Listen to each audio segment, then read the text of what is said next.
अस्सलाम वालेकुम dear students, उम्मीद करती हूँ कि आप लोग खैरियत से होंगे। आज की वीडियो में हम लोग शेयर करेंगे CS फॉर 11 विजुअल प्रोग्रामिंग का लेक्चर नंबर 16। लेक्चर नंबर 16 के अंदर हम लोग डिस्कस करेंगे डिपेंडेंसी प्रॉपर्टीज़ को। Dependency properties they complicate dot net types, but once you realise the problem it solves you realize its important. Dependency properties depends on multiple providers for determining its value at any time in time.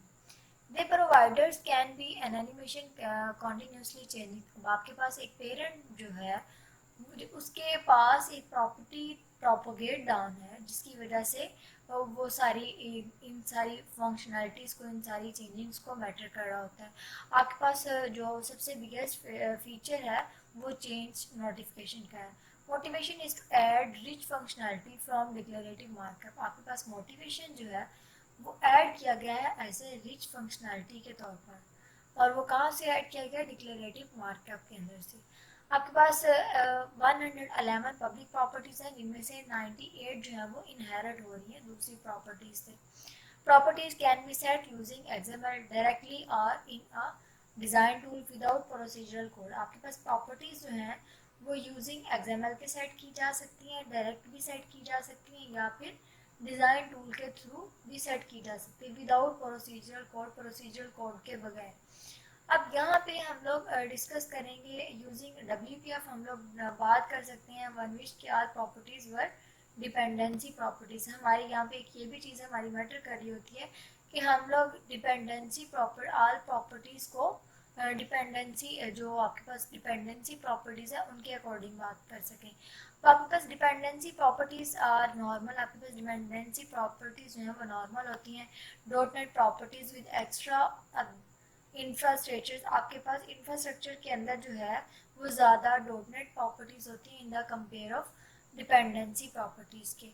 No dot net language other than XML has an intrinsic understanding of dependency properties. आपके पास जो dot net language है वो other than XML है and intrinsic. अब आप intrinsic dependency property को समझने की बजाय आपके पास जो डॉट नेट लैंग्वेज है, यानी कि जो डॉट नेट अब लैंग्वेज है, डॉट नेट का मैंने जैसे कि आपको बताया था कि वो एक फ्रंट एंड फ्रेमवर्क है जिसके ऊपर हम लोग अपनी एप्लीकेशन को अच्छा डिज़ाइन करने के लिए यूज़ कर सकते हैं।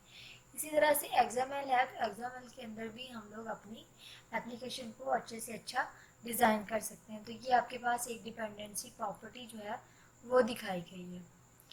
WPF फॉर अनलीस्ट, उसके बाद 2010 Sams publishing install chapter number 1 to help. Okay, you help. अब ये देखेंगे ऑल आपके पास you have successfully registered this product.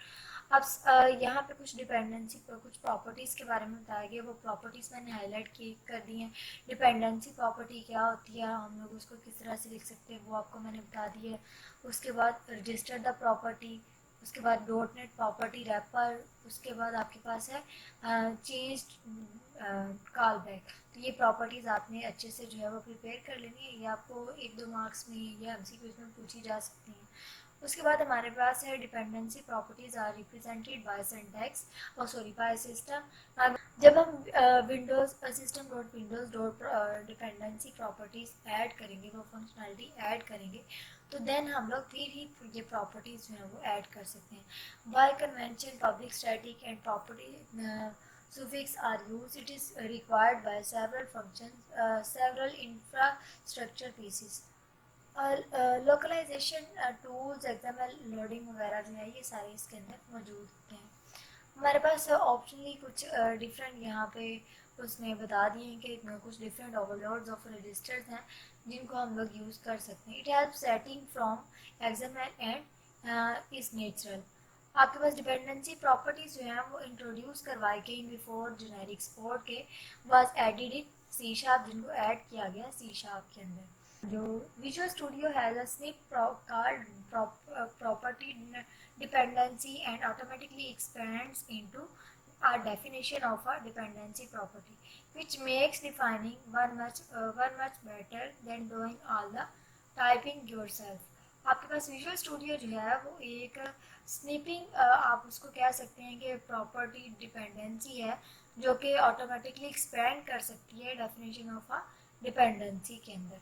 आपके पास यहाँ से भी एक जो है वो डेफिनेशन या एमसीक्यूज टाइप पूछा जा सकता है कि विजुअल स्टूडियो आपके पास आप यहाँ पे कौन सी इसकी प्रॉपर्टी जो है वो यूज़ कर रहे होते हैं। उसके बाद हमारे पास है जी dot net property referred has bypass at run time. Dot net आपके पास प्रॉपर्टी है जिसको आप रेफर कर सकते हैं bypass at run time when setting dependency property entries in XML. उसके बाद हमारे पास आ जाता है कि एक सर्वर आपके पास is too much code but saves per instance code only static field and efficient.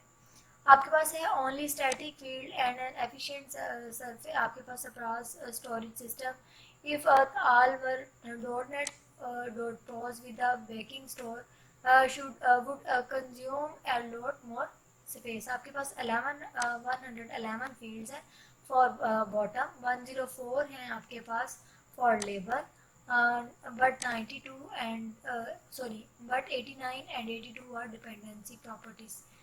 तो ये आपको एमसीक्यूज में पूछी जा सकती हैं प्रॉपर्टीज़ कि आपके पास फील्ड के लिए कितनी हैं, उसके बाद लेबल के लिए कितनी हैं। तो ये प्रॉपर्टीज़ आपको एमसीक्यूज में पूछी जा सकती हैं। Dependency properties for change notification. आपके पास डिपेंडेंसी प्रॉपर्टी जो है वो चेंज कर देता है नोटिफिकेशन को। It's based on Meta data and register time. ये बेस करता है मेटा डाटा के ऊपर और रजिस्टर टाइम के ऊपर। तो यहाँ पे हमारे पास एक जो है वो कोड ऑफ लाइन दिया गया जहाँ जिसके अंदर हम लोगों ने एक बटन बनाया। बटन बनाने के बाद हमने उसकी मिनिमम वेट वगैरह जो है वो सेट किया। इसकी मिनिमम वेट जो है वो 75 है और मार्जिन 10 है। इसी तरह से हम लोगों ने एक और बटन बनाया जिसकी मिनिमम वेट 75 थी और मार्जिन आपके पास 10 आ गया। अब यहाँ पे आपके पास है change the foreground to blue. जब हमने चेंज करना है फॉरग्राउंड टू ब्लू तो हम लोग प्रॉपर लाइन ऑफ कोड जो है वो कुछ इस तरह से लिखेंगे। उसके बाद अगर हम लोगों ने रिस्टोर करना है बैकग्राउंड ब्लैक को तो हमारे पास कोड ऑफ स्ट्रक्चर जो है वो कुछ इस तरह से आएगा। ये आप लोगों ने एक दफ़ा खुद रीड आउट कर लेना है। आपके पास जो पेपर पॉइंट ऑफ व्यू में इम्पोर्टेंट है आप लोगों को बटन क्रिएट करने का कोड, बटन और सी शार्प के अंदर हम लोग किस तरह से लिख सकते हैं प्रोग्राम उसका स्ट्रक्चर पता होना चाहिए। उसके अलावा आपको ये भी पता होना चाहिए कि हम बटन का कलर कैसे चेंज कर सकते हैं, उसकी हाइट विड्थ वगैरह जो है वो किस तरह से चेंज कर सकते हैं। उसके बाद आपसे स्प्लैश विंडो का जो है वो ब्लॉक ऑफ कोड पूछा जा सकता है। अगर आपको हैंडआउट्स में से कहीं से भी नहीं भी समझ आई आपने वैसे ही सी शार्प के अंदर स्प्लैश का जो कोड है वो आप जस्ट गूगल पे लिखेंगे तो आपको उसका स्पेसिफिक कोड जो है वो मिल जाएगा। वो आप रट्टा लगा लें, याद कर लें, समझ लें। अगर कोई चीज़ नहीं समझ है तो आप मेरे से पूछ सकते हैं, तो वो आप लोगों ने प्रिपेयर कर लेना है। WPF contains many powerful mechanisms that independently attempt to set the value of dependency. Dependency properties were designed to depend. अब आपके पास यहाँ पे वो क्या कह रहा है कि डिपेंडेंसी प्रॉपर्टी जो है वो डिज़ाइन की गई है और डिपेंड करता है जो कि वो प्रोवाइड करता है ऑर्डरली मैनर्स और कंसेंट्स वगैरह जो प्रोवाइड करता है उसके अकॉर्डिंग वो उस पर डिपेंड करता है। अब यहाँ पे आपके पास कुछ स्टेप्स बताए गए हैं कि हम लोगों ने किस तरह से बेस वैल्यू के ऊपर बेस वैल्यू को डिटरमाइन करना है। उसके बाद हमने पेरेंट टेम्पलेट लेना है ट्रिगर के लिए। उसके बाद पेरेंट टेम्पलेट है, हमारे पास स्टाइल ट्रिगर है और उसके बाद टेम्पलेट ट्रिगर है। तो ये आपके पास कुछ स्टेप्स हैं, तो इनके अकॉर्डिंग आपके पास यहाँ पे प्रॉपर्टी जो है वो डिफाइन होगी कि आपकी जो वर्किंग है वो किस तरह से होगी। फिर स्टाइल ट्रिगर है, उसके बाद टेम्पलेट ट्रिगर है, उसके बाद फिर आपके पास स्टाइल सेटर है, 3 स्टाइल ट्रिगर है, देन आपके पास 3 स्टाइल सेटर है। प्रॉपर्टी वैल्यू इनहेरिट आपके पास इनहेरिटेड ऑलरेडी सीन, तो अगर सीन करनी है तो आपके पास ये देखें। नेक्स्ट आपके पास है default value, initial value, register with the property. तो ये सारी प्रॉपर्टीज़ जो हैं ये आप लोगों ने एक दफ़ा से खुद अच्छे से रीड आउट कर लेनी है। उसके बाद नेक्स्ट आपके पास यहाँ पे एक एक्सएमएल सिंटैक्स दिया गया।